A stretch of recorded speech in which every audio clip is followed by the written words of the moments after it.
నమస్తే. ఇన్నాళ్ళు నన్ను సపోర్ట్ చేస్తూ, ఎంకరేజ్ చేస్తూ మీ ప్రేమని నాకు అందిస్తున్న ప్రతి ఒక్కరికి కృతజ్ఞతలు. అలాగే ఈ వీడియో కూడా ఖచ్చితంగా మీకు ఉపయోగపడుతుంది. లైక్, షేర్ అండ్ సబ్స్క్రైబ్ చేసి మీ సపోర్ట్‌ని నాకు అందించండి. అలాగే ఈ వీడియో పట్ల మీకున్న అభిప్రాయాన్ని కామెంట్ సెక్షన్‌లో కామెంట్ చేసి తెలియజేయండి. ఇప్పుడు వీడియోని చూద్దాం. నమస్తే, వెల్కమ్ టు అవర్ ఛానల్. నేను పద్మిని. ప్రస్తుతం మనతో పాటు ప్రముఖ ఆధ్యాత్మికవేత్త, లక్ష్మీ నరసింహస్వామి ఉపాసకురాలు, అలాగే న్యూమరాలజిస్ట్ స్రవంతి గారు మనతో పాటు ఉన్నారు. మాట్లాడతాం. నమస్తే అక్క. నమస్తే పద్మిని. అక్క, ప్రతిరోజు కూడా చాలా చాలా బ్యూటిఫుల్ డేనే మనకి.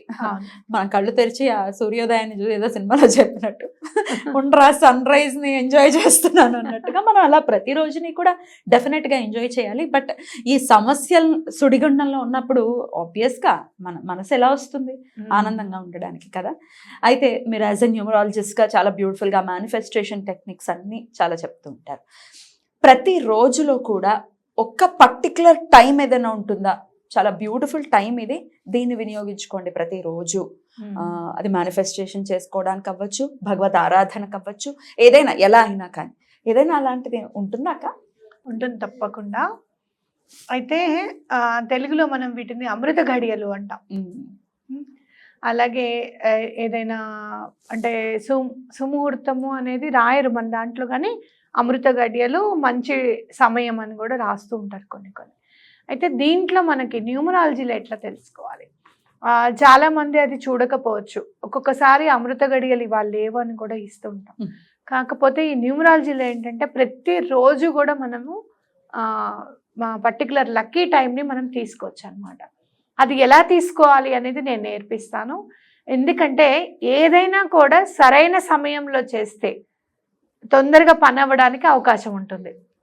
ఎప్పుడైనా మనం అనుకునే సంకల్పము మంచి టైంలో అనుకున్నాం అనుకో, ఏ వేళ విశేషమో కానీ మీరు అన్నట్టుగానే పని అయిందండి ఆ రోజు అని చెప్పి చాలా సందర్భాల్లో మనం అంటూ ఉంటాం.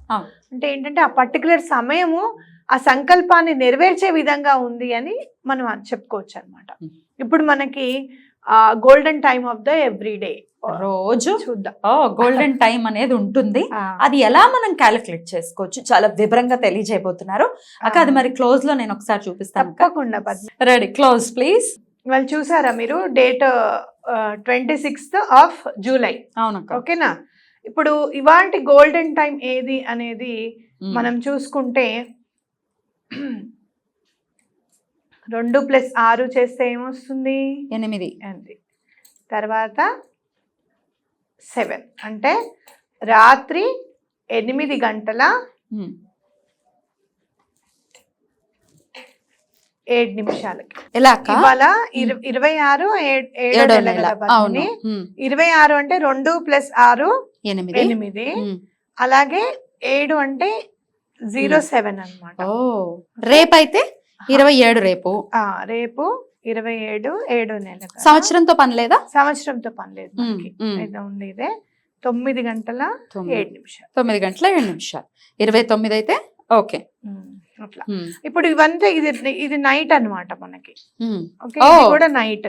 ఇప్పుడు మరి మార్నింగ్ ఎప్పుడు వస్తుంది? ఇప్పుడు డేస్ వస్తూ ఉంటాయి. 30వ తారీఖు అయిపోతుంది. డేస్ వస్తూ ఉంటాయి. 30వ తారీఖు అయిపోతూ ఉంటుంది. 1వ తారీఖు వస్తుంది కదా. ఉంటుంది. ఇప్పుడు 1వ తారీఖు వస్తుంది కదా. 1వ తారీఖు 8వ నెల. 8వ నెల అంటే మనకి ఇప్పుడు మధ్యాహ్నం 1 గంటకి 8 నిమిషాలకు అనమాట. ఓకే. 2వ తారీఖు కూడా అంతేనా? మధ్యాహ్నమేనా? అంతే.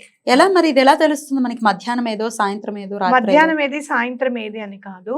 ఎప్పుడైనా కూడా మనం డివిజన్ చేసుకుంటాం. ఈ 12/12 ని డివిజన్ చేసుకుంటూ వెళ్తాం అనమాట. ఇక్కడ మనం ఏమవుతుంది, 28 అనేసరికి ఏమవుతుంది మనకి రాత్రి 10 అవుతుంది. అవునా? మళ్ళీ 29 అనేసరికి రాత్రి 11 అవుతుంది. దేంతో డివైడ్ చేస్తున్నారు? 11 కాదు, కలుపుతున్నాను. డివైడ్ కాదు. 2 + 8 10 రాత్రి 10 అవుతుంది. 2 + 9 రాత్రి 11 అవుతుంది. ఇప్పుడు మళ్ళీ మనం 30వ తారీఖు వస్తాం. అప్పుడు 30వ తారీఖు 7వ నెల అనుకున్నప్పుడు అర్ధరాత్రి 3 గంటల 7 నిమిషాలకి కూడా మనం మేనిఫెస్టేషన్ చేసుకోవచ్చు. లేదు అట్లా కుదరట్లేదు అనుకున్నప్పుడు మధ్యాహ్నం 3 గంటల 7 నిమిషాలకు కూడా మేనిఫెస్టేషన్ చేసుకోవచ్చు.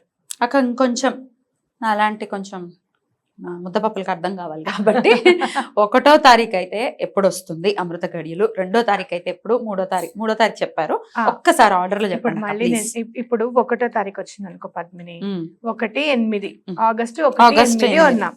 అప్పుడు మీరు ఏం చేస్తారంటే 1:08 రాత్రి చేసుకోవచ్చు. లేదండి మాకు మెలకు రాదు, అలారం పెట్టుకుంటే చిన్న చిన్న చంటి పిల్లలు ఉంటారు లేదా పెద్దవాళ్ళు ఉంటారు, వాళ్ళకి డిస్టర్బెన్స్ అవుతుంది అనే సందర్భాలు కూడా ఉంటాయి. అప్పుడు మధ్యాహ్నం చేయొచ్చా? మధ్యాహ్నం చేసుకోవచ్చు. అప్పుడు 1:08 మధ్యాహ్నం కూడా చేసుకోవచ్చు. 2వ తారీఖు అయితే 2:08. ఇప్పుడు 2వ తారీఖు ఆగస్ట్ అయింది అనుకో, 2వ తారీఖు 8 నిమిషాలకు, అదే 2:08. 3వ తారీఖు 3:08. 4వ తారీఖు 4:08. అంతే, అర్థమైంది అక్క. Right, done. రైట్ అక్క, మనం a minute, golden minute of the day ఏంటి అనేది మనం తెలుసుకున్నాము. ఈ 1 minute ని ఎలా మేనిఫెస్ట్ చేసుకోవచ్చు, ఆ 1 minute ని ఎలా యూటిలైజ్ చేసుకోవచ్చు? ఎలా అంటే మొత్తం పని అయిపోయింది, భగవంతుడి దయ వల్ల మనం ప్రశాంతంగా ఉన్నాము అని 2 చేతులు ఎత్తి ఈ వర్క్ అయిపోయినందుకు నేను చాలా సంతోషంగా ఉన్నాను. చాలా I'm very grateful and thankful to the universe. ఎప్పుడు గ్రాటిట్యూడ్ అనేది చూపించాలి. ఎప్పుడైతే నీ మనసులో గ్రాటిట్యూడ్ అనేది ఉద్భవిస్తుందో, ఆ ఫీలింగ్ అనేది మనకి కలుగుతుందో, అప్పుడే మన పని స్టార్ట్ అవడం అయిపోతుంది అనమాట. రైట్, బ్యూటిఫుల్ అక్క. అసలు చాలా చాలా బ్యూటిఫుల్ గా ఉంది. ప్రతిరోజు వచ్చేటటువంటి ఆ గోల్డెన్ పీరియడ్ ఏదైతే ఉందో డెఫినెట్ గా దాన్ని వినియోగించుకుని మనకు మన ధర్మబద్ధమైన కోరికలు నెరవేర్చుకోవడానికి ఇది ఖచ్చితంగా ఉపయోగపడుతుంది. మాకు చాలా బ్యూటిఫుల్. చెప్పండి. ఇంకోటి మనం ఏంటంటే ఇది గుర్తుపెట్టుకున్నాం అనుకో, ప్రతి రోజు 1 నిమిషం తప్పకుండా యూనివర్స్ కోసం కేటాయిస్తాం. అవునా కదా? తప్పకుండా మనం కేటాయిస్తాం, తప్పకుండా దండం పెట్టుకుంటాం. ఒక రోజు మనం పెట్టుకోవచ్చు, ఒక రోజు 3 ఉండొచ్చు, రేపొచ్చు, కానీ ఈ టైం అనే వరకల్లా మనం ఖచ్చితంగా ఆ టైంకి మనం దండం పెట్టుకుంటాం. అది ఎక్కడున్నా, ఆఫీసుల్లో ఉన్నాము, అప్పుడు చెప్పులు ఇప్పేసి దండం పెట్టుకోమంటారా? మన ప్రేమ ఒక్కొక్కసారి ట్రావెలింగ్ చేస్తూ ఉంటాం, అప్పుడు ఏం చేస్తాం, చెప్పులు ఇప్పే పరిస్థితులు కూడా ఉండవు. కూర్చుంటే పర్వాలా, నేను కొంచెం చెప్పులు ఇప్పి పక్కకు పెడతాను కాళ్ళు. అలా ఎప్పుడైనా చెయ్యాలి అనుకుంటే యూనివర్స్ కూడా మనకు సహకరిస్తుంది. అవునా? అలా ఉంటే ఓకే. అలా లేని పరిస్థితుల్లో మనసుని చక్కగా కల్మషం లేకుండా ఉంచుకుంటే చాలు. రైట్ అక్క, చాలా బ్యూటిఫుల్ గా ఎక్స్ప్లెయిన్ చేశారు. ఇంత చక్కగా యూరో బ్యూటిఫుల్ టీచర్ అక్క. అంటే అర్థమయ్యేలాగా, మళ్ళీ నేను డౌట్ రేజ్ చేసినా మీకు ఏం విసుగు రాలేదు, ఉండు చెప్తాను నీకు అర్థమయ్యేలాగా అని చెప్పారు. అట్లా విసుక్కుంటే నీకు ఎలా అర్థమవుతుంది? అదే కదా, అందుకే అంటున్నా అలా ఎవరైనా విసుక్కున్నారనుకో, నువ్వు గోల్డెన్ టైం చేసుకున్నప్పుడల్లా విసుగు గుర్తుకొస్తుంది. అవును, అవునే కదా? అలా కాదు, ఎప్పుడైనా కూడా ఎవరికైనా చెప్పేటప్పుడు విసుక్కోకూడదు. పిల్లలు కూడా మనం చెప్పేటప్పుడు ఏదన్నా ఇలా ఆగామనుకో, డౌట్ అన్నప్పుడు వాళ్ళు మళ్ళీ డౌట్ అడగడానికి చాలా భయపడతారు. సూటిగా చెప్పాలి. అయ్యో మన పిల్లలు కదా అని బాధపడతారేమో అని కూడా ఉండకూడదు. బ్యూటిఫుల్ అక్క, చాలా చక్కగా చెప్పారు. థ్యాంక్ యూ సో మచ్ అక్క. నమస్తే. నమస్తే.